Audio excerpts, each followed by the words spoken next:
생방송 정치본색 지금 시작합니다.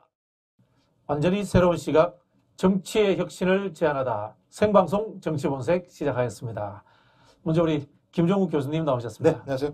예, 송문희 교수님도 나오셨습니다. 안녕하세요. 네, 주말 잘 보내셨나요? 예, 푹 잤습니다. 푹 잤어요? 네. 부럽습니다. 예. 저는 대구 내려가서 주말 내내 일하고 왔습니다. 무슨 일을 하셨어요? 엄마 혼자 계셔가지고 아이고. 네. 집이 정리가 안 돼 있어요. 아이고. 아. 그래가지고 가서 한 이틀 동안 일하다 왔어요. 효도하고 오셨네요. 아, 이야. 손목하고 발목하고 다 아픕니다 지금 허리가. 보기 요즘 보기 너무 고령화 시대, 소녀시네요. 고령화 네. 시대. 사실은 본인도 고령이시네요. 그러니까요. 오늘은 우리 영부인 퍼스트 레이디 김건희 여사의 활동에 대해서 지난주에 좀 말들이 많았습니다만은 전반적으로 한번 정리를 한번 해볼까 이렇게 생각을 합니다. 현재 우리 국민들에게 영부인의 활동은 어떻게 비춰질까요? 우리 먼저 송문희 교수님이. 송문희 교수님을 어떻게 보셨어요? 김건희 여사님 지난번 그 대선 기간 동안에 공개적으로 말씀하셨잖아요. 좀 논란이 많다 보니까 그걸 의식해서 그런가 남편이 만약에 대통령이 되어도 조용한 내조를 하겠다 이랬는데 막상 대통령이 되고 나니 조용한 것 같진 않아요. 지금 하시는 게 뭐 언론에서는 광폭행보다 이렇게 얘기를 하는데 뭐 광폭까지는 붙이지 않더라도 부지런히 활동하고 계시다 이런 생각이 드는데 저는 적어도 이런 행보를 하실 수밖에 없다고 봐요. 남편이 대통령이니까 아내 역할을 할 수밖에 없잖아요. 근데 여사이고 어쨌든 영부인 호칭을 쓰지 않더라도 앞으로는 점점 노출이 많아질 수밖에 없기 때문에 어떤 식으로든 행보를 할 수밖에 없다. 다만 그 행보를 하기 전에 제가 지난번 방송 때 한번 말씀드린 적이 있는데 그런 여러 가지 어떤 국민들의 어떤 그런 논란이나 뭔가 조금 마음의 한켠에 있는 그런 것들을 좀 풀고 넘어가는 매듭을 한번 짚고 갔으면 좋았을 것 같다라는 아쉬움은 있는데 지금 그런 건 없이 일단 활동을 본격적으로 시작하신 것 같습니다. 그럼 매듭이라고 하시면은 뭐 경력 위조 의혹이라든가 도이치모터스 같은 약간 법률적인 의혹들에 대해서 말씀하시는 건가요? 법률적인 의혹이 아마 지금 당장 뭐 제대로 아마 거기를 누가 대통령 여사에 대해서 부인에 대해서 조사를 제대로 할 수 있겠냐라는 뭐 국민적인 의구심이 있는 것 같아요. 그런데 만약에 그런 부분에 법률적인 어떤 그런 내지는 국민의 도덕적 감정에 대한 리스크가 있다면은 그런 부분을 당장 풀기는 아마 현실적으로 어려울 것 같아요. 그렇지만 적어도 이러이러한 뭐 논란이 있고 거기에 대한 국민들의 마음이 좀 불편했지만 5년 동안 내가 영부인으로서 여사로서 적극적인 활동을 하고 그 나머지 그런 부분에 대한 의혹은 제대로 된 수사로 나중에라도 받겠다라든가 뭔가 매듭을 짓는 건 필요하지 않겠나 싶습니다. 우리나라가 그 대통령은 재임 기간 동안에 민영사상에 책임을 지지 않습니다만은 영부인 같은 경우에는 검찰이라든가 경찰에서 조사를 하려면 얼마든지 사실은 할 수 있거든요.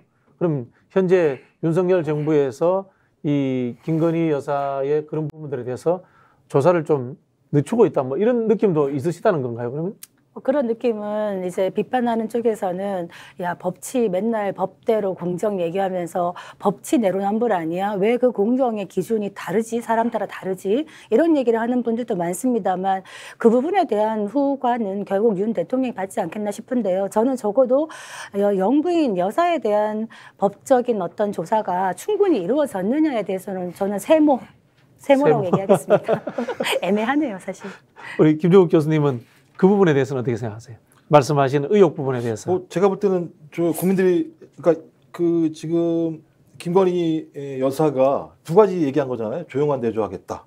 또 하나가 제2부속실 폐지하겠다. 네. 이런 거죠. 조용한 내조를 하는데 뭐 제2부속실이 왜 필요해 이렇게 얘기하는 건데 제가 볼 땐 하나는 깨진 거죠. 조용한 내조는 아니라는 생각이 네. 드는 측면들이 분명히 있어요. 그러니까 국민들이 아니 왜 조용한 내조를 한다고 그러더니 다른 내조를 하고 있어. 네. 그러면서 왜 제2부속실을 안 만들고 있지? 그러니까 예를 들면 공적인 지원이 안 된다고 얘기하는 건 투명하지 않다라는 거죠. 네. 검증이 안 된다라는 측면들이 분명히 있기 때문에 취사 선택하는 거죠. 필요한 것만. 본인은 본인대로 행보를 하고 거기다 검증을 안 받겠다는 얘기니까 국민들이 보게 되면 뭐 어떻게 하자는 거지라고 하는 논란이 있을 수 있기 때문에 이 부분과 관련해서는 본인이 입장을 정리할 필요가 매듭을 첫 번째 지어야 되는 것이고 말씀하신 것처럼 사법 리스크 같은 경우도 본인이 좀 매듭을 지으실 필요가 분명히 있어요. 어쨌든 선택적인 수사하고 선택적인 공개라는 생각이 많이 들어요. 그러니까 도이치모터스 주가 조작 같은 경우도 말하는데 보수 인사들은 그런 얘기 많이 하세요. 1년 6개월 동안 수사했는데 검찰에서 아무것도 안 나오지 않았냐고. 근데 이재명 의원 FC 그 의혹 같은 경우는 FC 성남, 3년 6개월 동안 경찰에서 수사하다가 아무 문제가 안 나왔다가 다시 재수사한 거예요. 이러면 선택적으로 보이게 되는 상황이 분명히 되는 거죠. 거기다가 뭐 논문 표절 같은 경우는 이건 뭐 수사는 아닙니다만 공개 안 하잖아요, 국민대가. 네. 논문 표절 여부에도 다 조사해놓고 공개 안 하잖아요. 그다음에 학 경력 유저 같은 경우 본인이 직접 나와서 사과를 했던 내용들인데 여기 대해서 조사가 아무것도 이루어지지 않고 있어요. 정반대로 이재명 의원은 6가지가 지금 수사가 벌어지고 있습니다. 김혜경 여사 그 법인카드 문제 같은 경우는 129곳을 압수수색을 했죠. 배공규 산업부 장관 같은 경우는 압수수색 영장까지 청구를 했는데 기각당했죠. 저는 이렇게 보면 국민들이 보면 이거 선택적 수사 아니야? 선택적 공개 아니야? 그럼 이 두 번째 매듭도 져야 되는 거죠. 검찰 입장을 밝히든 아니면 김건희 여사가 입장을 밝히든 나 공정하게 수사 받겠다. 빨리 수사해달라. 왜냐하면 내가 이런 리스크를 안고 공개적인 행보를 하게 되면 이 국격에도 문제가 분명히 있는 거고 국민들이 또 절반으로 갈라질 수도 있고 해외 나가서도 언론에 이런 얘기들이 나오지 않겠습니까? 그럼 네. 외교적으로 문제가 되는 것이고요. 마지막으로 세 번째 매듭은 제가 볼 때는 격가지들 정리할 필요가 있어요. 격가지라면은 팬카페. 팬카페. 그러니까 뭐 쓸데없는 뭐 일들이 벌어지고 있잖아요. 네, 뭐 네. 사진 막 공개되고 이러면서부터 상당히 대통령 직무 수행에 리스크가 되고 있는 측면들이 있고 또 한 분 천공스승 이분. 뭐 예를 들면 계속 지금 유튜브에 글을 올리는 것 같은데 연속해서 5월 31일 날이요? 뭐 한미 정상회담의 성과. 저는 왜 천공스님이 한미 정상회담의 성과를 갖다 유튜브에다 제목을 달았는지 모르겠어요. 하늘의 뜻이 저기 국제 관계나 이런 데 특히 통하는 거 아닌가요, 좀? 아니 그렇다고 본인이 여기 아무런 관련도 없잖아요. 그렇습니까? 자료를 받은 게 있나요? 성과를 어떻게 알아 자기가 뭐 천공스승이 뭐 자료 보고 알겠습니까? 네, 하늘의 외국으로- 뜻을 다 이게 짐작할 수 있죠. 뭐 모든 국민이 얘기할 수 있습니다만 무슨 얘기했냐면 세계가 남자들이 대통령을 한다고 하지만 그 나라 안에서 정치는 영부인이 하는 것. 이런 얘기 해버리게 되면요. 우리가 봤을 때 뭐 하자는 거지? 왜 계속 외부에서 예를 들어 이런 부로 개입이 들어오지? 그러니까 국민이 대의하라고 부여하지 않은 권한들을 대통령이 행사해도 문제가 되는데 부인을 통해서 여사를 통해서 이런 얘기가 나오게 되면 훨씬 더 큰 논란이 될 수밖에 없는 상황이죠. 제가 볼 때 초기니까 지금 봐주는 거예요, 국민들이. 한 2달 안 됐으니까. 근데 이게 만약 계속 돼봐야 6개월 동안 국민이 가만히 있겠습니까? 지금도 여론조사에 보면은 60% 정도가 부정적인 입장을 네. 가지고 있는 상황인데 앞으로 계속 진행을 한다? 제가 볼 때 국민들이 가만히 계실까? 전 그래서 세 번째 매듭은 곁에 있는 가지들을 정리하실 정리해야 필요가 된다. 저는 아무래도 김건희 여사가 활동의 폭을 점점 넓혀 나갈 것 같아요. 지금 분위기가. 그런데 그 얘기를 하는 게 뭐 스승이신지는 어쨌든 천공 스님이나 이런 분들이 왜 유독 여사 옆에는 법사나 뭐 이런 무속인들이 많이 이렇게 개입을 하느냐 이런 논란을 사실 국민들이 많이 한 것 같아요. 그런데 뭐 저는 무속인이든 법사든 이런 분도 어쨌든 국민의 한 사람이기 때문에 어떤 의견이든 얘기할 수 있다고 봅니다. 다만 위험성은 무엇이냐 하면 적어도 권력자 선출되지 않은 권력이지만 대통령 부인으로서 여사가 할 수 있는 영향력은 굉장히 크지 않습니까? 현실적으로. 그런데 만약에 어떤 사적인 친분 내지는 사적인 멘토 이런 권력이 만약에 비선에서 움직여진다면 우리가 역사에서 봤을 때 슬픈 결과를 낳았다. 그래서 그런 부분에 대한 위험성은 문제가 되지만 그 말을 하는 사람들이 구독이 뭐 무속인이다 이런 부분에 대해서 포커스가 맞춰지는 거는 조금 더 나간 게 아닌가 뭐 이런 생각은 저는 해요. 무속인 얘기한 적이 없고요. 네네. 아니 그러니까 정치권에서 사실 이렇게 비판을 많이 천공수식이나 하거든요. 팬카페라고 여기 또 변호사분이 계시잖아요. 강신욱 변호사라는 분이 계시고 예. 또 하나는 코바나 콘텐츠 직원들 있잖아요.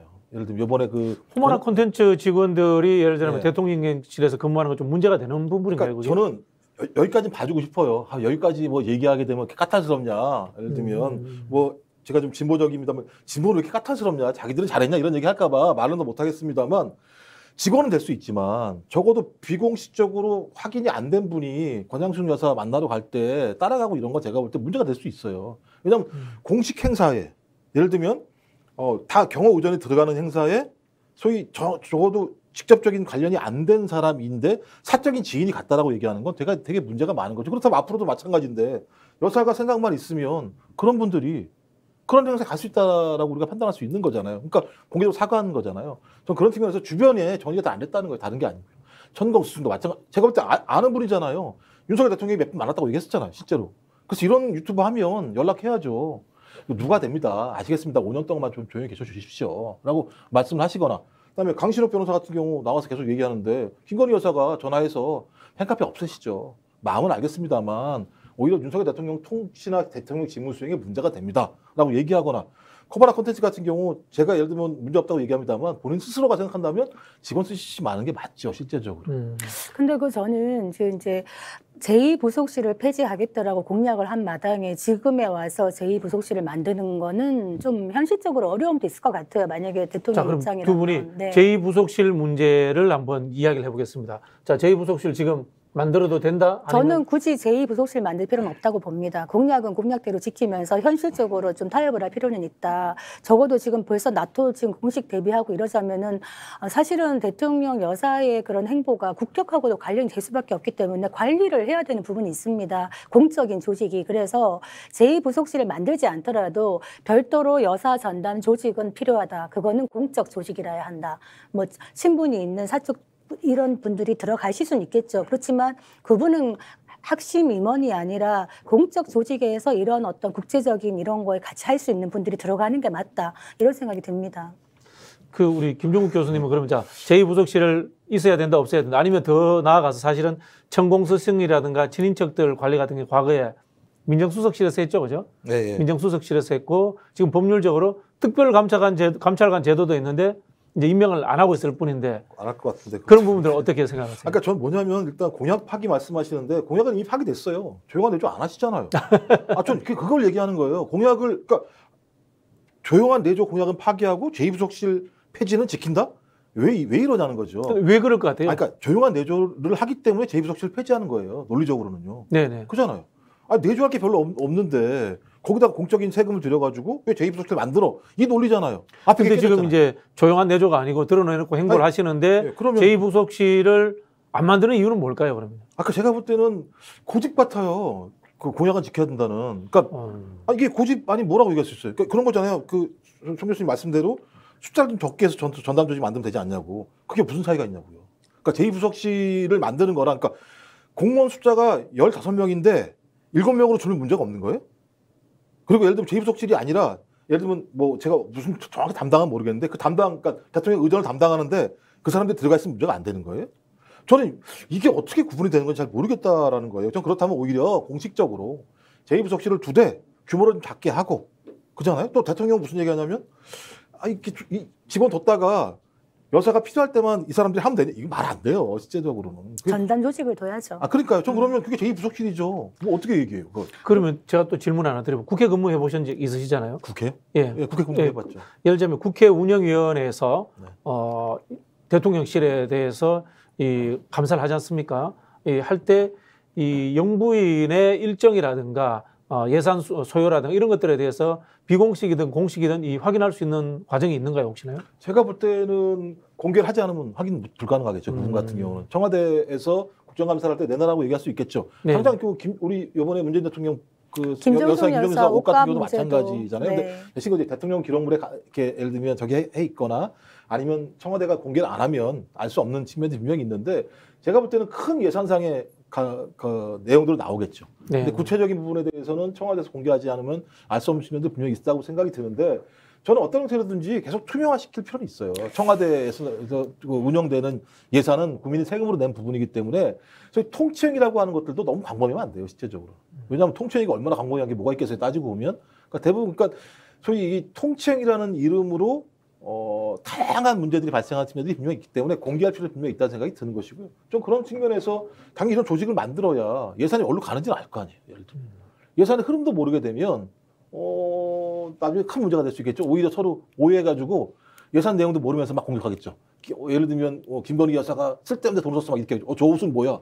앞으로 그런 일 계속 발생하지 않을까요? 근데 의지의 문제 같아요. 김정숙 여사 얘기하셨는데 사실은 뭐 조직 있고 다 해도 여사의 옷값에 대해서 뭐 과다하다 아니다라는 의견들이 있고 거기에 대한 국민들의 관심이 있음에도 불구하고 여사의 옷값이 대통령 기록물로 지정되어야 될 이유에 대해서 또 납득 못하는 국민들도 있거든요. 그런 면에서는 투명하게 좀 공개될 필요는 아니요, 있다. 기록물이 아니라니까요. 그러니까 김정숙 여사의 옷값은 기록물이 아니라 그럼 뭘로 들어가서 사비로 공개가 냈다는 거잖아요. 그거 갖다가.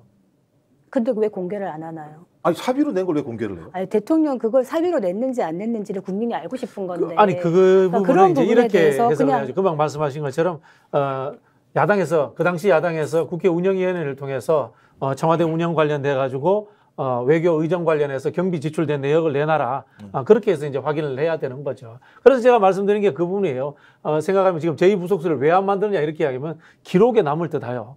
라는 이런 이제 의구심이 이제 든다라는 거죠. 기록에 남기는 게 좋겠죠. 저는 기록에 남기고 공식적인 활동을 제대로 하는 게 좋다. 이왕 이렇게 된 바에는 저는 또 강조합니다만 미국 같은 경우에도 퍼스트 레이디의 그 활동들이 다양한 유형이 있지 않습니까? 조용한 내조형이 있고 나서서 같이 하는 유형이 있고 막 이런데 이번에 저는 나토에 또 하나 이제 관심을 갖고 보는 게 김건희 여사가 질 바이든 여사를 만나서 어떤 또 다른 외교 형태를 할까라는 좀 관심이 있습니다. 왜냐하면 최초로 투잡러 아닙니까? 질 바이든 여사가 자기 일을 같이 하고 있는 사람이고 김건희 여사도 아마 그런 측면에서는 지금 당장 자기 일은 하고 있지는 않지만은 둘이 뭔가 통하는 게 있을 것 같아서 이 영부인들 간에 여사들 간의 외교가 어떻게 이루어질까 이런 부분도 저는 조금 관심 있게 보게 됩니다.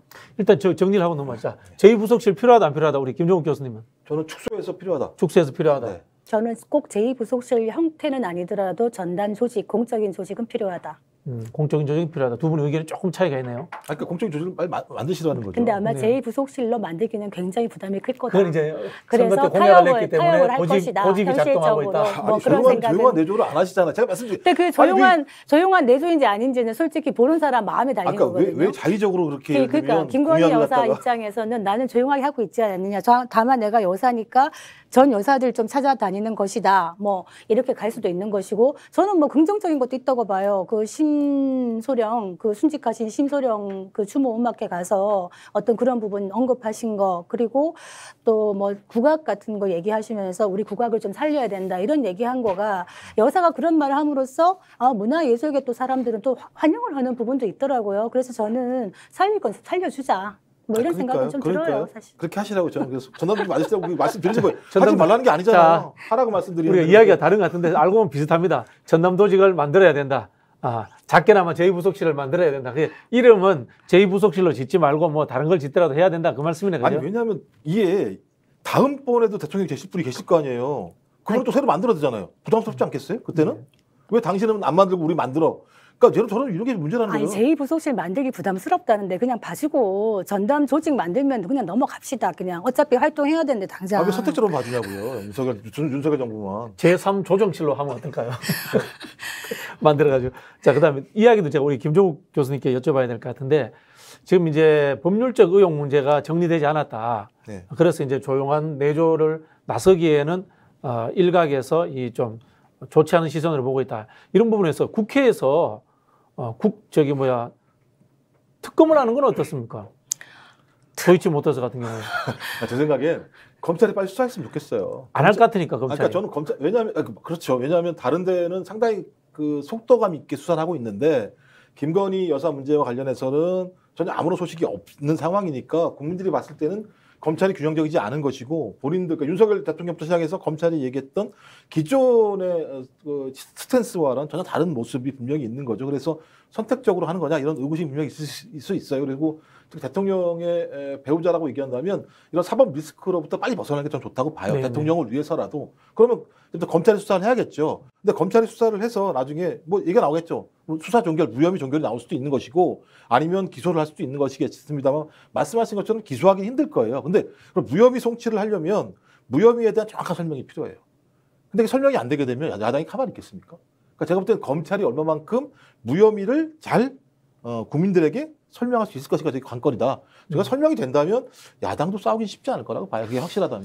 역대 어느 대통령보다 사실 윤 대통령이 아내 리스크 또 장모 리스크 이런 게 큰 것 같아요. 그래서 지금 안 그래도 뭐 대통령이 처음이다 이런 얘기 하시는데 이런 리스크까지 안고 가기 때문에 사실은 여사의 행보에 따라서 윤 대통령의 또 지지율도 많은 차이가 있을 수 있다. 지금 오늘인가요? 보니까 리얼미터 조사 보니까 긍정과 부정 평가가 데드크로스를 만들었더라고요. 그래서 내조라는 게 대통령에게 힘이 될 수도 있고 또 반대가 될 수도 있는데 앞으로 이 부분에 대해서는 사법 리스크에 적어도 국민들이 선택적 수사냐 이런 의혹 가지지 않도록 하는 부분은 필요할 것 같습니다만 검찰의 의지가 어디까지 미치느냐. 그러니까 이제 제가 두 분께 말씀드린 이거예요. 검찰의 수사 의지라는 게 여야 누가 보기에도 뭐 제대로 하겠어 이런 느낌이 나는 상황에서 야당이 민주당이 특검 주장해야 되는 거 아니냐. 이제 저는 이제 그 말씀 드리는 거예요. 왜 그러냐면 지금 마찬가지인데 데드크로스 말씀하셨는데 대통령이 그렇게 민생과 경제 어렵다고 말씀하시면서 국민의힘은 다른 거 하고 있잖아요. 계속요. 민생 경제 얘기하는 게 있어요 지금? 뭐 예를 들면 계속 사회 공무원 얘기하고 있고 막 이런 문제 막 계속 얘기하고 있잖아요. 근데 민주당도 마찬가지인 거죠. 민생이 어려워 죽겠는데 여사 문제가 특검하자 막 얘기하게 되면 그래서 정당은 국민의 지지를 먹고 살아갈 수밖에 없는 건데 네. 본인들이 어떤 상대방의 문제가 있다고 그걸 계속 공격하는 방식으로 하는 게 정치인가? 전 제가 볼 때 지금까지 그 정치는 대부분 실패했다는 생각이 들어서 이것대로 그냥 공적으로 가는 거죠. 우리 김종국 박사님 이야기들 하자면 이거 특정인을 보고 이야기하는 거 아닙니다. 바보야, 문제는 경제야. 지금 이 시국이라는 거죠, 그죠? 바보는 빼시고요. 문제는 경제야 정도로만. 네. 아니, 문제는 경제죠. 지금 윤석열 대통령이 되고 보니 딱 앞에 폭풍이 있는 거죠. 퍼펙트 스톰이 몰려오고 있는 건데 사실은 뭐 이 사람의 복이다라고 얘기할 수도 있겠지만 똑같은 위기를 어떤 리더십으로 극복하느냐에 따라서 윤 대통령에 대한 평가가 좋을 수도 있는 겁니다. 다만 지금 여러 가지 복합적인 위기 국면에서 어떤 노력을 해도 아마 많이 힘들 것이다, 현실적으로. 그렇다면 노력에도 불구하고 국민들이 윤석열 대통령에 대해서 바라보는 눈이 좀 싸늘해질 거는 있다. 왜냐하면 곳간에서 인신남다 얘기를 하는데 지금 그러한 상황인데 아까 거기다가 특검 뭐 야당에서 하고 싶으신 마음이 있으신지도 모르겠는데 그런 식으로 밀어붙이면은 정말 이거는 국민의 마음을 여당 야당 다 떠나가게 만드는 거죠. 알겠습니다. 일단 그러면은 우리가 이 부분을 정리하는 측면에서 김건희 여사 이야기가 나왔으니까 이상적인 영부인상은 어떤 상인가? 또 그 한편으로 김건희 여사는 어떤 영부인상을 추구하고 있는 듯한가에 대해서 한번 이야기를 나눠봤으면 좋겠습니다. 일설에 이런 이야기가 있어요. 에바 페론 이야기를 하는 사람이 있습니다. 제클린 케네디 이야기하는 사람도 있습니다. 그다음에 힐러리 이야기하는 사람도 있고요. 또 오바마 대통령 부인이죠. 갑자기 이름이 생각이 안 나네. 미셸 오바마 이야기하는 분도 있고, 또 극단적으로 지금 필리핀 대통령이 된 마르코스 대통령의 어머니 이멜다 마르코스를 이야기하는 분도 있습니다. 자, 어떤 것 같습니까? 지금 김건희 여사가 추구하는 스타일이라든가 또는 우리 송문희 교수님이 생각하는 이상적인 영부인상. 저는 이왕 이제 여사가 영부인으로서 어떤 활동을 하려면 저는 적극적으로 했으면 좋겠어요. 그리고 제가 생각하는 한국에서의 지금까지 영부인 중에 가장 이상적인 영부인이라고 얘기한다면 제 나이가 또 나올 것 같은데 너무 올드하다 이런 얘기 하시겠지만 프란체스카 여사? 제가 초등학교 때 유경수 여사가 돌아가셨어요. 그때 정말 진짜 올드한데요. 올드하죠. 그런데 그때 정말 많이 울었던 기억이 나는 게 뭣도 모르고 울었어요. 근데 왜 울었냐? 그때 당시에 국민들의 분위기가 뭐 부모님부터 해서 주변이 다 울었어요. 그래서 어떻게 보면 박정희 대통령 서거 때보다 훨씬 더 많은 분들이 추모를 하고 했던 이유가 제가 나중에 왜 그렇게 슬펐지라고 보니까 이유를 알겠는 거예요. 그때 기억을 하고 계세요? 제가 울었어요. 많이 울었어요. 너무 슬퍼하니까 주변에서. 그래서 진짜. 근데 그때는 뭣도 모르고 울었는데 나중에 저는 커서 태어나기 전에 이야기 같은데. 예. 제가 좀 올드하네요. 그러고 보니까 왜 울었느냐. 지금 이상적인 영부인 얘기하니까 얘기하는 거예요. 유경수 여사가 당시에 이제 우리가 왜 한센병이라고 얘기하잖아요. 나환자들 이런 분들이 있었는데 영부인 있을 때 소록도 나환자분들을 청와대로 초청을 해서 식사를 하시고 또 힘든 고아들을 방문을 하고 이런 역할을 진짜 많이 하셨거든요. 그래서 이후에 18대 때 박근혜 전 대통령이 대선 나갔을 때 전라도에서 유일하게 소록도가 지지율이 박근혜 대통령에 대한 지지율이 68점 몇 프로인가 나왔어요. 그 유경수 여사에 대한 어떤 추억 때문인데 지금도 뭐 올드하신 많은 분들 중에 대구 경북에 계신 어르신들 중에 박근혜 대통령의 탄핵을 보면서 영부인이었던 유경수 여사를 얘기하는 분이 있어요. 제가 이걸 왜 얘기하냐면 여사의 역할이 굉장히 중요하다. 특히 국민의 마음으로 가다는 역할이 중요하다. 이 얘기하기 위해서 하는 건데 김건희 여사가 그런 역할을 할지 못할지는 제가 모르겠습니다만 적어도 김건희 여사가 지향하는 여사의 상은 있는 것 같아요. 두 가지. 하나는 파트너형. 윤 대통령과 거의 파트너처럼 아마 일을 하고 싶어하는 마음이 좀 있지 않을까. 이런 파트너보다 조금 더 위신 거 아닌가요? 윤 대통령이 아이고 제가 감당하기 어렵습니다. 이런 식으로 이야기하셨는데. 근데 보통 가정집에서도 남편들이 아내를 감당하나요? 그거에 대해서 이제 그냥 흘러가는 말에 대해서 뭐 김건희 여사가 마음대로 한다 이런 얘기하는 거는 좀 오바인 것 같고요. 예전에 그 윌슨 대통령의 그 아내가 윌슨 대통령이 뇌졸중 걸려갖고 누워 있을 때 한 2년 넘게 있잖아요. 국정을 다 관여했어요. 뭐 대통령 업무를 다 봤어요. 그래갖고 당시에 속치마 정부다 이런 비난도 받았었는데 제가 볼 때는 지금 김건희 여사가 막 그런 식으로 한다는 게 아니라 굉장히 적극적인 활동을 할 것 같다. 그리고 그 활동에서 굳이 뭐 여자가 뭐 그 일본 같은 경우는 사실은 여성은 남성의 뒷발짝 세 발짝 뒤에서 가라 이런 것 때문에 사실은 기시다의 그 아내도 그런 역할을 하고 있지만은 김건희 여사는 그렇지 않을 것 같아요. 굉장히 적극적인 역할을 할 것 같습니다. 저는 그리고 적극적인 역할을 하는 것도 현대 상인은 맞다. 다만 법적 리스크는 좀 풀고 갔으면 좋겠다. 자, 그럼 정리하면 이거네요. 우리 송문희 교수님이 제일 존경하는 영부인은 유경수 여사님이시고. 그렇습니다. 왜냐하면 오래 사셨기 때문에. 아니, 송문희 교수님이. 제가 아직 오래 산 건 아닌 것 같고요. 송문희 교수님이 다 오래 사셔서 그런 일들을 다 기억하시기 때문에. 그런 어떤 국민에게 가닿는 소통 행보를 저는 말씀드리는 겁니다. 그런데 네. 역으로 우리 김건희 여사는 좀 더 적극적인 활동을 해주시는 게 좋겠다. 그럴 것 같습니다. 그 말씀을 하시면. 네. 자, 일단 우리 김종국 교수님은 기억에 남는 한국의 영부인. 저는 뭐 제일 좋아하는 분. 옛날 분은 다 기억 안 나고요. 최근 분은 다 기억나죠. 뭐 이호 여사부터 시작해서 뭐 그다음에 손명순 여사 네. 거기까지 기억납니다. 손명순 여사 네, 이렇게 기억나고요. 뭐 저는 이호 여사 같은 스타일을 내조형은 아니. 내조형은 내조형은 아니죠. 네. 그러니까 저는 뭐냐면 적극적인 활동을 해도 좋은데요. 설명을 하시라는 거예요. 조용한 내조라고 말씀하셨으니. 그러니까 국민들은 말씀을 다 믿는 거예요. 근데 거짓말을 하는 거잖아요. 그걸 보는 사람은 조용하다 볼 수 있다니까요. 아니, 어떤 게 조용해요? 어떤 분들이 지금 하는 게 뭐 나대는 거냐 이런 분도 있다니까요. 일주일 동안 6번 일정을 하는데 그게 조용한 내조라고 얘기하면 어떻게 해야지 어떻게 해야지 적극적인 그러면 거예요? 여사가 골방에 가만히 있냐 막 이런 일정을 또 하시는 건 좋은데. 그거 제가 얘기한 게 그렇기 아니잖아요. 아니, 본인이 얘기했잖아요. 조용한 내조를. 제가 얘기했습니까? 왜? 그러니까 웃겨요. 문제 제기하는 사람한테 막 뭐라 그래요. 제가 얘기했어요? 왜 저한테 그러세요? 본인이 얘기했으니 본인이 설명을 하는 거예요. 다른 게 아니고 조용한 내조가 뭔지에 대해서 일주일에 6번 하면 조용한 거예요? 그럼 오케이. 이렇게 설명하시라는 거죠. 다른 게 아니라. 나는 앞으로 일주일에 6번씩 행보할 거야. 이거 조용한 행보야. 난 오케이 그러면. 설명 안 하시니까 조용한 내조가 뭔지 물어보는 거예요. 국민이 물어도 못 봅니까 그분한테? 제가 얘기한 것도 아닌데 그 말씀을 드리는 거고. 하나는 뭐냐면 저는 이호 여사를 왜 저는 개인적으로 이렇게 조언해 드리고 싶지도 않아요. 솔직히 김건희 여사에게는 나라 위해서 하는 건데 나라를 위해서는 하는데 이호 여사는 인권과 여성 문제와 관련해서 상당히 중요한 족적을 남기신 분이에요. 그러니까 대통령 부인으로서가 아니라 그 전부터도. 그러니까 그런 역할들을 가지고 와서 우리 저기 김건희 여사도 최근에 이제 반려동물 문제라는 그 말씀 사회적 목소리를 내고 계시던데. 그래서 제가 생명에 네. 그러니까 예를 들면 반려견부터 비롯해서 그러니까 뭐 또 강아지 문제뿐만 아니라 네. 우리 사회에 존재하는 살아있는 것들에 대한 생명의 문제와 관련해서 소위 거기에 집중해서 적어도 김건희 여사는 5년 동안 다른 건 몰라도 인간만이 아닌 전체적인 우리 사회를 구성하고 있고 우리 지구를 구성하고 있는 생명에 대해서 무분별하게 훼손하고 있는 문제와 관련돼서 새로운 족적을 남겼다.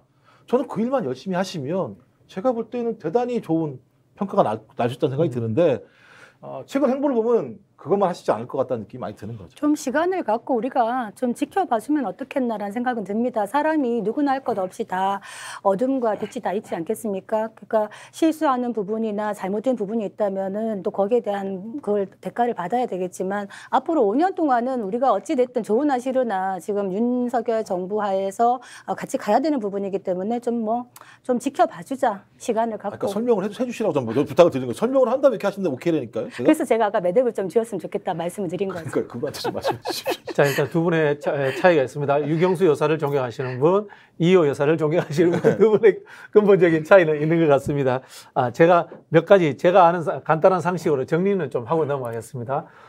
퍼스트 레이디는 이 총리 내각제 국가에서는 퍼스트 레이디가 존재하지 않습니다. 이 퍼스트 레이디는 대통령제 국가에서 국가 원수의 부인으로서 존재하는 게 퍼스트 레이디라는 말씀을 드리고 싶고요. 두 번째로 미국과 같은 이 대통령제 국가를 취하는 국가에서는 퍼스트 레이디에 대해서 법률적인 하나의 근거를 만들어 놓습니다. 왜냐하면 국가 원수기 때문에 그 부인도 향응하는 대우를 해줘야 되기 때문에 법률적인 근거를 만들어 놓는데 한국은 헌법적으로라든가 어떤 법률에 의해 가지고 근거가 존재하지 않습니다. 이런 부분들도 좀 외국과 차이가 있다라는 말씀을 좀 드리고 싶습니다. 그리고 이제 그 조용한 내조 말씀을 하셨는데 이제 미국 대통령 같은 경우 이제 제가 하는 간단한 상식이라서 좀 자랑하고 싶어가지고 최초로 이제 대통령 부인의 프로그램을 만들어낸 사람이 이제 제클린 케네디예요.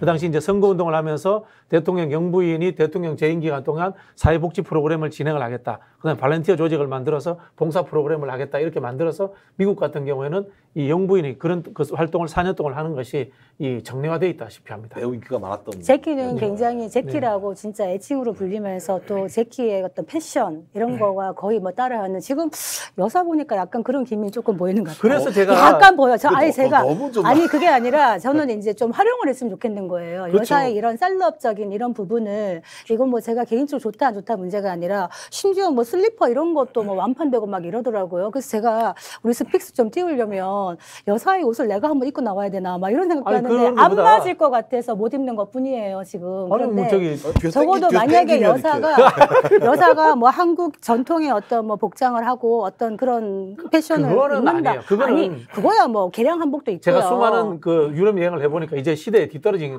그 어쨌든 컨셉이 뭔가 됐어요. 한국적인 BTS나 이런 쪽이지 한복하고 부채춤 치는 시대는 아니 지난 것 부채춤을 들라는 얘기는 아니고 뭔가 한국을 이렇게 대표하는 그런 걸 한다 그러면 우리가 K 컨텐츠 얘기하잖아요. 그리고 지금 뭐 미술 뭐 전시 그런 것도 있고 하다 보니까 저는 이왕 마음에 들든 안 들든 여러 가지 분들이 있겠지만은 좀 활용을 했으면 좋겠다. 뭐 이런 앞에 들어가야 돼요. 이런- 힙한 한복 이러면 돼요. 괜찮죠. 힙한 한복. 저는 괜찮죠. 한복만 가면 안 되고 저는 힙해야죠. 셀럽 될 것 같아요. 알겠습니다. 제가 앞에서 말씀드렸습니다. 유명한 영부인 이름 제가 쭉 들어볼게요. 에바 페론, 제클린 케네디, 그 다음에 힐러리 클린턴, 그 다음에 미셸 오바마, 이멜다 마르코스도 있습니다. 필리핀에. 아니 한번 댓글 한번 남겨줘 보십시오. 힐러리 여사 얘기하니까 생각이 나는데 이거는 하고 넘어가야 될 것 같아. 계속 이거만 할 건가요? 그 대통령 시간 많습니다, 그 남편하고 같이 차를 타고 가다가 주유소를 갔는데 주유소 직원이 이제 동창이었던 거예요. 두 사람의 동창이 주유소 직원인데 그걸 보고 이제 남편이 그렇게 말했죠. 썸 타던 관계였는데 쟤랑 결혼했으면은 주유소 직원의 아내가 돼 있을 거 아니겠어라고 으쓱하고 얘기를 했더니 힐러리가 그렇게 말했다는 거예요.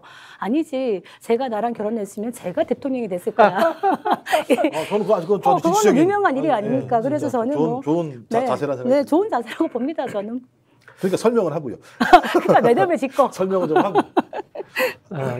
제가 자꾸 이야기합니다. 필리핀의 이멜다 마르코스는 나중에 남편이 대통령 할 때 복지부 장관도 했습니다. 너무 강조하지 마세요.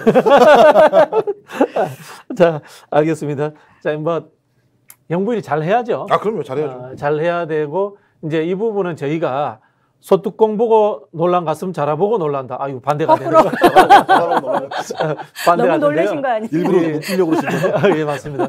박근혜 대통령 시절에 우리 최순실 씨와의 비선 이야기, 네. 비공식적 관계 이야기 때문에 국민들이 거기에 대해서 그렇죠. 트라우마가 있어요. 그렇죠. 그러다 보니까 조금이라도 사적인 부분들이 공적인 영역에 연결될 때 놀라는 측면이 있기 때문에 좀 그런 부분들을 이해하셔서 빨리 좀 정리해 주시는 게 좋겠다. 주변 그런 생각이 사람, 드네요. 주변 사람들이 좀 알아서 자중자애했으면 좋겠어요. 저는. 말씀하셔야 돼요. 진짜 정신 못 차려요, 그분들. 말씀하셔야죠. 팬클럽이든 누구든 간에 사실은 이 정부의 성공을 바란다면 좀 자중자애하시라. 그 말씀 드리고 싶네요. 아니 대통령 비서실에 지금 검사 출신들이 많이 들어가셨으니까 그분들이 곧 해결할 겁니다.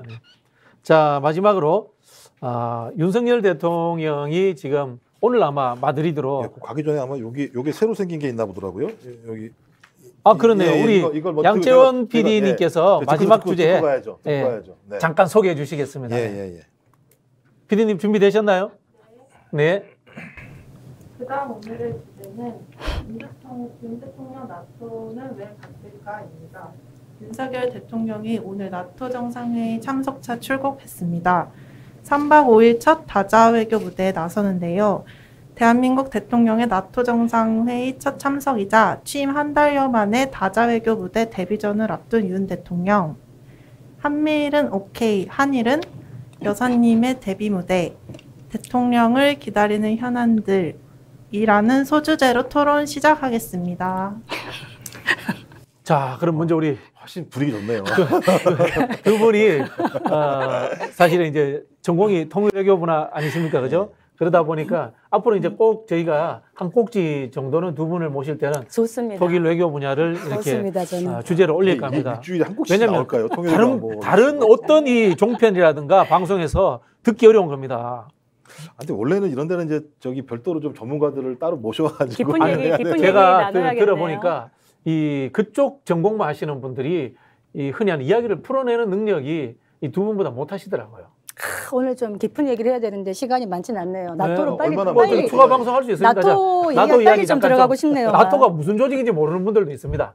나토에 왜 가셨는지, 그다음에 나토를 첫 번째 나토는 무슨 조직인지부터 좀 이야기해 주시고, 나토에 왜 가셨는지, 그리고 나토에서 불렀는가, 누가 불렀는가 이야기 잠깐 그 해주시면 좋겠는데. 나토 무슨 조직인지 설마 모르시는 건 아니고 우리 박진영 교수님 굉장히 역사 공부 많이 하시거든요. 맞죠? 아니 저는 한때 국제정치 전공을 했기 때문에 좀 그래서 압니다. 그래서 조금은 아마 압니다. 요만큼. 요만큼. 자, 나토 제2차 세계대전 끝나고 나서 그때 한창 이제 냉전 때 아닙니까? 미국하고 막 소련하고 대결할 때인데 우리 좀 집단 안보가 필요해 해가지고 사실은 그거를 겨냥해서 만든 게 1949년이었죠. 그때 나토 북대서양 조약 기구를 만들었는데 지금 이 나토가 이번에 이렇게 유용하게 많이 회자될지 몰랐을 겁니다. 우크라이나 전쟁 때문에 그렇죠? 예. 우크라이나가 나토에 가입하려고 하니까 러시아가 공격을 한 거 아니에요. 근데 지금 우리가 좀 조심스러운 말입니다만 지금 국제관계 전문가 분들이나 이런 분들하고 얘기를 하다 보면 걱정 많이 하세요. 우크라이나 사태를 보면서 정말 국제정치는 네이키드 파워가 존재하는 정말 냉혈한 곳이다. 이런 얘기를 하는데 더 이상 남의 일이 아니다. 이런 얘기를 하거든요. 근데 지금 나토에 한국 대통령이 최초로 가시는 거예요. 왜 갈까요? 오라고 하니까 갔죠. 왜 오라고 할까요? 쿼드 다 초청한 거 아니에요? 저한테 물어보시는 건가요? 왜 오라고 할 거예요? 미국이 지금 그랜드 대전략을 짜고 있는 거예요. 실제로 나토와 아시아를 묶어가지고 이제는 힘을 같이 묶으면서 유럽에서는 아시아의 힘을 받고 싶고 또 나토가 아시아에 힘을 주고 이런 식으로 블록을 형성해가지고 지금은 러시아를 견제하는 것만이 아니라 떠오르는 중국을 봉쇄하겠다, 견제하겠다라는 큰 전략하에 지금 초대를 하는 거예요. 그래서 윤석열 대통령이 나토를 간 이상에는 적어도 중국 봉쇄에 대해서 뭔가 같은 생각을 강요받을 수밖에 없는 부분이 있고 또 하나 지금 우크라이나 전쟁 중이니까 우크라이나에 무기를 지원한다든지 어떻게 우리가 이걸 도울 것인가에 대해서 아마 또 많은 그 이야기를 들을 겁니다. 지금 우크라이나에 한국은 비살상용 무기라든가 군수 물자라든가 인도적 지원 이런 걸 하고 있는데 지금 공개적으로 무기 지원에 대한 요청이 직접 간접적으로 많기 때문에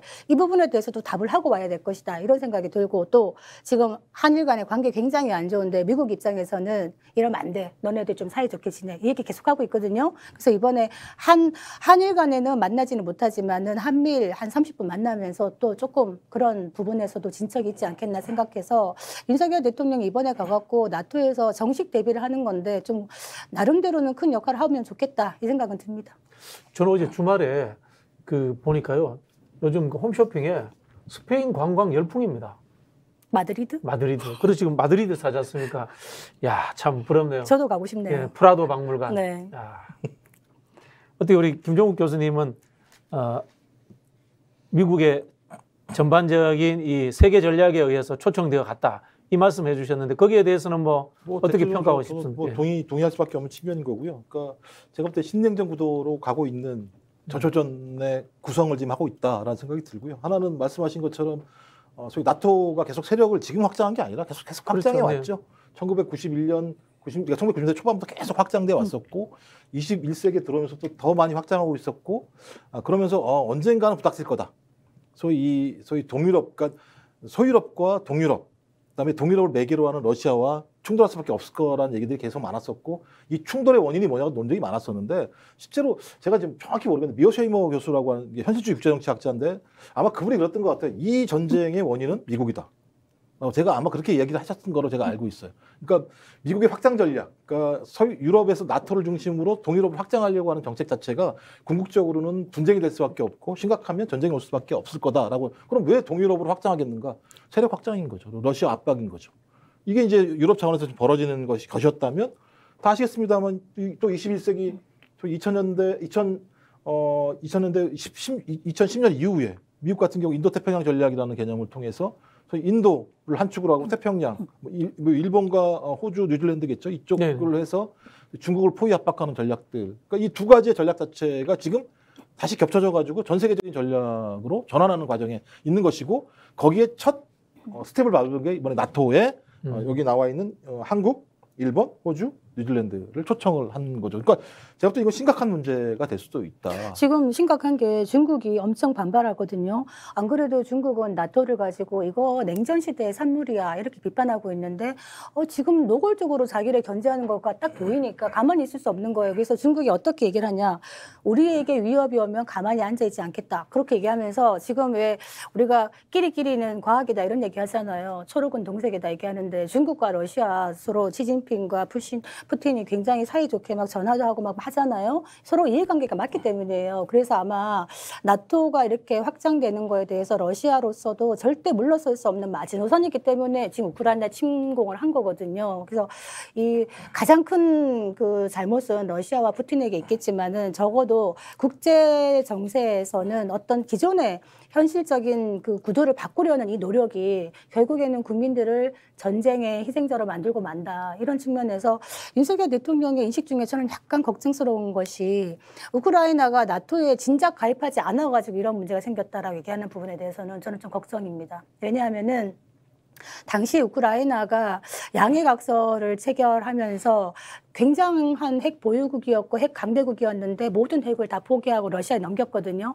근데 지금 우크라이나가 이렇게 국민들이 죽어나가는 판에 미국이나 서방 국가들이 굉장히 뭐 많이 도와주는 것 같지만 실제로 정말 현실적인 큰 도움 주지 않아요. 군사 개입 안 하거든요. 그렇기 때문에 자국의 안보는 자국이 지킬 수밖에 없다. 이런 생각이 드는데 당시에 우크라이나가 나토에 가입하려고 했는데 당시에 반대했어요. 그래서 못 들어간 거예요. 그렇기 때문에 윤석열 대통령도 조금 국제정치 는 조금 더 전문가분들과 조금 더 공부를 하실 필요는 있겠다. 그런 생각은 듭니다. 저도 고민스러운 게 이제 미국에서 직접 얘기하는 게 단기적인 위협은 러시아라고 하고 장기적인 위협은 중국이라고 얘기를 하는 건데 이제 이걸 견제하겠다는 거 아니겠습니까? 근데 이제 이 문제는 뭐 세계 정치가 저희가 세계 정치를 다 얘기할 필요는 없는 겁니다만 핵심적으로 그럼 우리 한반도 또 동아시아에서 어떤 영향을 미칠 것인가 다 들어보셨겠지만은 쿼드 플러스라고 해가지고 이제 예를 들면 동아시아 지역에서 중국을 포위하는 안보가 있는 것이고 IPF 그래서 예를 들면 인도태평양 경제 프레임 이 두 가지가 있는 건데 이 두 가지 그림이 그려지면서 무슨 일이 벌어졌냐면 미국에서 바이든 행정부 들어와서입니다.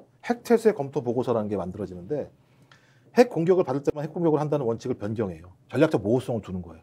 그러니까 핵 공격이 아닐 때도 공격할 수 있는 여지를 남겨둔 게 있고 트럼프 대통령 때 뭐가 있었냐면 저강도 핵무기 그러니까 핵 강도는 약하게 하되 정밀 타격을 할 수 있는 이 두 가지 초점이 있고 거기에 윤석열 대통령이 선제 타격론 얘기를 했어요. 똑같이 근데 푸틴과 김정은도 비슷한 시기에 그렇습니다. 위험이 있을 때 선제 타격할 수 있다 그런 이야기를 하고 있죠. 요 세 가지라고 하는 자체들은 핵 사용의 전략적 모호성과 확대가 있는 것이고 그렇죠. 북한은 더 문제가 뭐냐면 계속 핵 능력 고도화를 얘기하는데 이제 실전 배치를 얘기하고 있는 측면이거든요. 그럼 뭘 하겠느냐? 당연히 실전 배치하려면 ICBM 같은 경우는 이미 성공한 측면이기 때문에 일단 대기권 밖에 나갔다 다시 재진입하는 기술에 좀 더 전문화 이런 거 일 텐데 이건 실험이 쉽지 않으니까 그러면 단중거리 미사일 정확도를 향상시키거나 신형 중거리 미사일 배치하는 문제로 갈 거라고요. 그렇게 되면 이게 ICBM 문제뿐만 아니라 매번 제가 볼 때 NSC를 열어야 될 상황이 벌어질 수도 있어요. 그리고 NSC 열 때마다 아마 야당 그럴 거예요. 대통령 왜 참석 안 했냐고 얘기가 나올 거예요. 제가 볼 때 이거 상당히 심각한 문제여서 이게 쉽지 않은 상황으로 가고 있다. 우리가 한반도 평화체제 관리에 궁극적인 책임은 누구에게 있나요? 우리 자신에게 있거든요. 사실은 우리가 핵을 머리에 이고 살고요. 지구상의 유일한 분단 국가인데 북한의 어떤 그 평화라는 말을 우리가 믿을 수는 없는 거예요. 그렇기 때문에 튼튼한 안보를 바탕으로 해야 되는 건 맞는데 지금의 국제 정세에서 자국이 혼자 안보를 한다고 해서 해결될 수 있는 건 없다. 적어도 그래서 어떤 집단적인 우산 그런 어떤 테두리에 들어가는 건 되게 중요하다. 그래서 지금 말씀하신 쿼드 플러스 얘기하셨는데 우리가 쿼드에 처음 못 들어갔잖아요.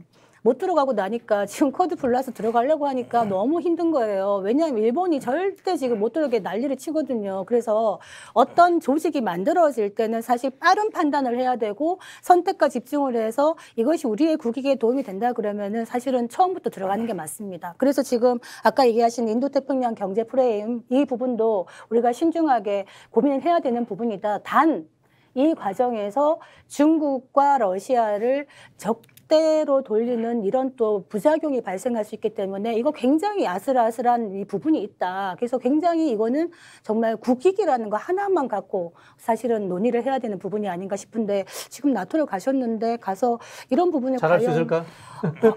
깊게 잘하고 오실까라는 걱정은 조금은 있습니다. 마지막으로 자 우리 잘 김종욱 하셨으면 교수님. 좋겠는데 제가 볼 때는 뭔가 좀 뭐가 안 맞아요. 그러니까 예를 들면 미국 일방적인 구도화에 들어가면서 그 우산 아래 들어가겠다고 얘기하면서 중국과도 잘 지낼 수 있다? 이 방법이 있을까요?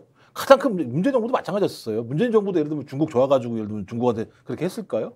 왜냐하면 당장 예를 들면 무역보복이 발생하는 상황이 벌어지게 되는데 그 피해를 누가 보느냐? 국가가 보는 게 아니잖아요. 민간 기업들이 다 피해를 보게 되는 것이고 민간들이 피해를 보게 되는 것이고 그 상황들을 복구하려면 엄청난 시간이 걸려요. 특히 중국 같은 경우는 자유시장 경제가 아니기 때문에 거기서 만약에 퇴출당하게 돼서 다시 들어가게 되면 상당히 복구가 힘든 상황이 분명히 있는 거죠. 그다음에 제가 알기로 중국만 이게 중국, 홍콩, 베트남 다 그렇죠. 이권이잖아요. 우리 무역의 거의 40%를 차지해요, 실제적으로. 그러니까 저는 뭐 마음은 알겠어요. 저도 마음만 같으면 아우 저 진짜 왜 저렇게 하지? 한데 양 이러고 싶은데 그러지 못하는 이유는 쥐어 박았을 때 발생할 문제에 대해서 책임질 수가 없다라는 부분이 분명히 있거든요. 근데 뭐 어쩔 수 없어요. 이제 아주 냉정하게 말씀드리면 예전까지는 우리가 중국과 미국 간의 신냉전이다 얘기하고 중미 갈등, G2 간의 갈등에서 우리가 뭐 중간에서 줄타기를 잘해야 된다, 균형 외교를 해야 된다, 지금까지 얘기했는데 지금의 시점에서는 엄밀하게 냉정하게 말씀드리면 더 이상은 줄타기는 불가능합니다. 어느 한쪽을 선택할 수밖에 없는 상황으로 계속 내몰리고 있다, 한국이 적어도. 그렇다면 미우나 고우나 중국이냐 미국이냐 했을 때는 사실은 우리가 이제 뭐 안보나 자유민주주의 가치나 이런 걸 봤을 때 미국하고 더 밀착할 수밖에 없는 현실적인 한계가 있어요. 다만 밀착해 왔습니다. 미국하고 관계가 사실은 이제 한미동맹이라는 게 예전 같은 한미동맹이 아니죠. 예전에는 피로서 맺어진 동맹이고 뭐 자유민주주의 가치 이런 얘기 했는데 이제는 트럼프 이후에는 가치고 뭐시고 간에 이제는 실익, 각자 자기들에게 이익되는 방향으로만 계산적인 동맹으로 가고 있다. 이런 측면에서 우리도 철저하게 계산해야 된다. 다만 중국하고 뭐 우리가 문재인 정부 때 조금 눈치를 더 본 것 같아요. 근데 그래서 중국이 우리한테 해준 게 뭐냐? 또 이렇게 한번 물어본다. 자 이제 그 김종욱 박사 자 30초, 10초만 이야기하고 끝내겠습니다. 그러니까 그거 정확히 해야 되는데요. 예를 들면 진보주의자라고 얘기해서 동맹의 가치를 갖다가 폄훼하는 게 아니라니까요. 조용히도 할 수 있다는 거예요. 현무 2, 3, 4 시리즈 같은 경우 굉장히 무서운 무기예요. 우리는 얘기 안 할 뿐인 거죠. 북한 다 알고 있어요. SLBM 성공했어요. 그러니까 조용히도 할 수 있다는 거예요. 그러니까 다 드러내고 할 필요는 없다는 거예요. 진짜 국익을 위해서라면 숨기면서 차근차근 준비해 나가고 필요할 때는 싸우더라도. 근데 제가 볼 때는 너무 한쪽으로만 가고 있다는 거예요. 예를 들면 시소가 한쪽으로만 기울어 있으니까 뻔한 싸움이 벌어지게 된다. 저는 그래서 좀 모호성도 필요하다는 말씀 드립니다. 예, 알겠습니다. 이것은 뭐 정리하도록 하겠습니다. 실제로 미소 냉전 시기에 이 군비 경쟁을 했습니다만 그 당시 우리 핵 안정론이라는 이야기가 있었습니다. 핵이 있음으로 인해서 공멸할 위기가 있기 때문에 서로가 안정적이었다 이런 이야기. 그거는 이제 관리되는 핵일 경우에 안정적이다 이런 이야기를 하는데요. 뜬금없는 또는 이제 북한의 우발적인 문제들 또 그리고 한국 정부가 경험의 부족으로 인한 우발성들 이런 것들이 두렵다라는 이야기들을 전문가들은 하고 있다는 말씀 드리면서 마치도록 하겠습니다. 감사합니다. 감사합니다.